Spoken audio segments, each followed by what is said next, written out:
Hello বন্ধুরা, শুভ দুপুর। আজকে রান্না করব কচুর শাক রুই মাছের মাথা দিয়ে।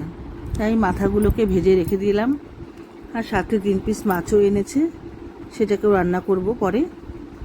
মাথাগুলো এখন ভেজে কচুর শাক রান্না করবো, তাই কচু শাকও সেদ্ধ করে রেখেছি। এখন কড়াইতে তেল দিয়ে জিরে শুকনো লঙ্কা ফোড়ন দিয়ে পেঁয়াজ কুচি ছেড়ে দিলাম।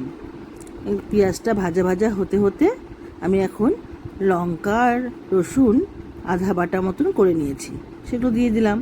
আর এদিকে বাটির মধ্যে আমি ধনে 1 চামচ, জিরে 1 চামচ আর শুকনো লঙ্কার গুঁড়ো ভিজিয়ে রেখেছিলাম, সেটাও দিয়ে দিলাম।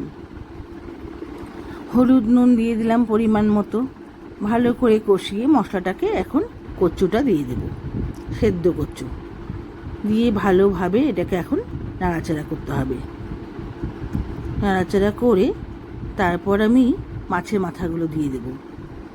ভালো করে কষিয়ে নিয়ে তারপর আমি এখন ঢেকে দেব 10 মিনিটের জন্য, একদম মিডিয়াম টু লো ফ্লেমে। তারপর ব্যাস নাড়াচাড়া করে কষিয়ে ভালো করে কচু শাক তৈরি হয়ে গেল আমার। ভিডিওটি ভালো লাগলে লাইক কমেন্ট